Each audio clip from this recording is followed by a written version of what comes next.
Hi everybody. I decided to do this video today. I had mentioned it before that I would do a video about confidence, and I got quite a bit of feedback about it. People wanting me to talk about not just confidence in doing nails, but also confidence in sharing and uploading to YouTube and things like that. So in my usual fashion, I typed up a sheet with bullet points. So if you can, just get some tea or something, sit quietly, do something, make some mixes while you listen to me, and yeah, we'll just get into it. Speaking of confidence, hopefully one day I'll graduate to putting my face on camera. It's not that I'm shy or anything like that. I just not ready for that yet. So I'll get there one day. But in this video, I just want to talk about, like I said, just confidence in doing nails and doing your work, doing, what you love to do, your passion, and because, everybody struggles with confidence in something. It doesn't matter what it is. We all get insecure about something. We all have something that we struggle with. So I just wanted to give some helpful points, and we'll just get started. So the first thing, once you decided that you want to do nails, whether it's professionally or even as a hobby, well, if it is professionally, go to school if you can. And I'll provide a link in the description box. I have a whole video about nail school, about how to come about making that decision, what you need to consider, and how to choose a school. So I won't get all rambling into that. I'll just provide that video in the description box. But if you want to do nails professionally and it's your passion, then go to school. Nail school is not long at all. I went in 1999, and I think my program, I was part-time. I was supposed to finish in like half a year, and I finished in just a few months. So it doesn't take very long to complete. The thing with trades are, once you have it, you have it. All you have to do is maintain your hours and stay up to date on the education and the trends, and that's just something you always have tucked away. Even if you end up getting a professional job, or anything else you do, you always have that tucked in your back pocket. Even if you decide not to work or to stay at home, you can do that at home. You can do it on the side. So having a trade or a skill is completely invaluable. Like it will always help you when you need it. If you're just an enthusiast, or even if you are a professional nail tech, take classes. You're not going to learn everything in nail school. They're not going to teach you everything. They're not going to spend the amount of time that is needed on every single technique or skill. So you will have to invest outside of nail school.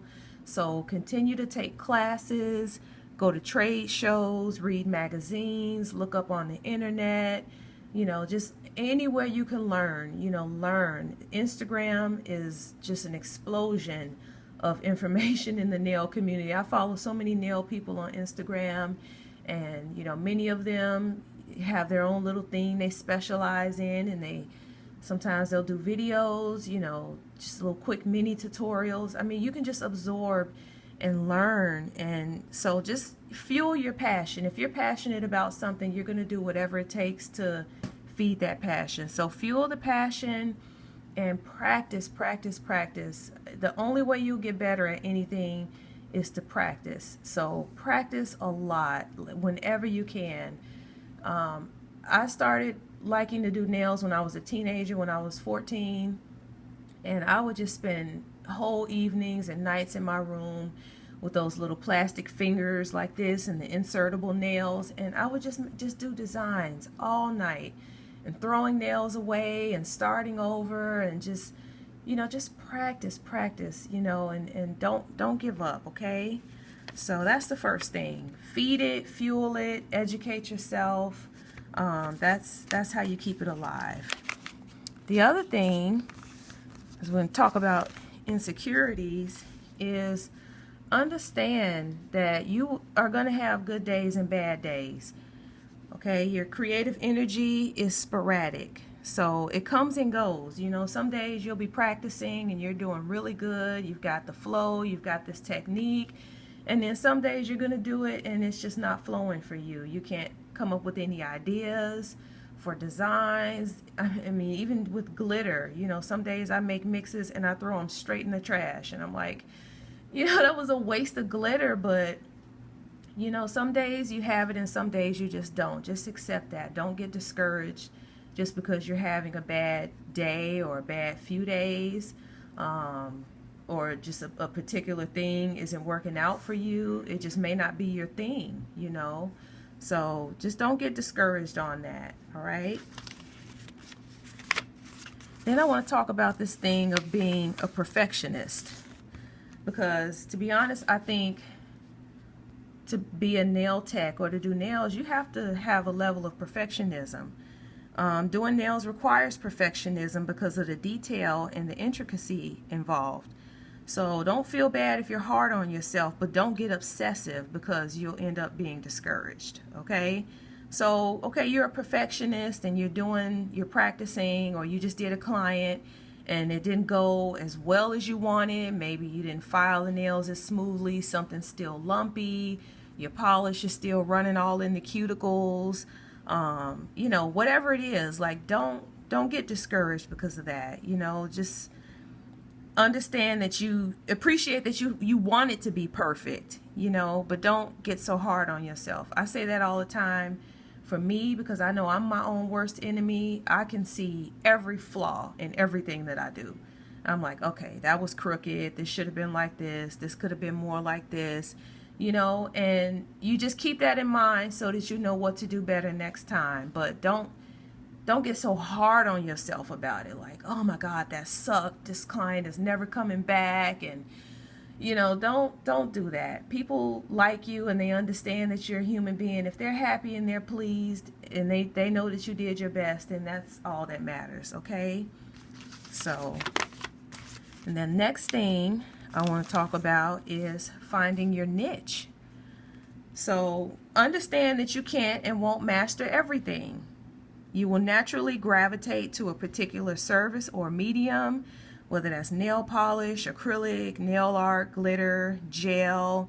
You might just like to teach. You might be more interested in business, you know, selling stuff, or, you know, having a salon, just being, you know, behind the register, whatever it is, you know, but you will have a niche. Everybody has a niche. Everybody has that one thing that they are just the bomb at. I mean, even if it's just manicures, just polishing a nail and it doesn't chip for 2 weeks, then that's your niche. That doesn't mean you're not going to be good at other things, but that just means that that is your specialty. Okay? And then some things you're just not going to get. Like, you can try and try, and that's the thing. Practice and try. But after you've tried and tried and tried, then understand and accept, okay, you know what, this really isn't my thing. Like for me, I'm not that proficient in gels. I'm familiar with it. I can make it work, but I wouldn't consider myself a pro when it comes to gels. You know, that's something that I need to work at and practice and, you know, take some classes with. What else? Some 3D art, you know, as far as like making it directly on the nail. I'm not really that good at that kind of stuff. You know, that's something that I have to practice. So just for yourself, you know, strengths and weaknesses. Know what you're really good at and capitalize on that. And then whatever else, you either work on it or you just accept that, you know what, this isn't really my thing. Okay? Yeah, and so there it is. Accept the things you can't do after having tried many times. Okay? Next thing I want to talk about is sharing your work. Okay, we're going to start to get into the thick of things here. So sharing your work requires very thick skin, okay? You can be open to respectful feedback, yet take some feedback with a grain of salt because you don't know that person's intentions. And what this means basically is if you're going to share your work, have thick skin. Don't be overly sensitive to, you know, not getting the responses that you were hoping for. And if somebody gives you some respectful feedback, then just thank them for it. So, you know what, I didn't think of that. Okay, I'll try that next time. you know, if they come at you respectfully. And then there's times when people are going to give you feedback and you can tell it's not coming from a good place. They're trying to tear you down. They're trying to be sarcastic. They're just trying to point something out. And I've had that happen to me. I've done tutorials and people have just, you know, said things or asked questions in a way that you were kind of, you could tell that, you know, they were trying to paint me out to not know what I'm doing. Okay? So just be mindful of that kind of stuff. Have thick skin. Don't be overly sensitive. And, you know, some stuff you just have to take with a grain of salt. Okay? All right.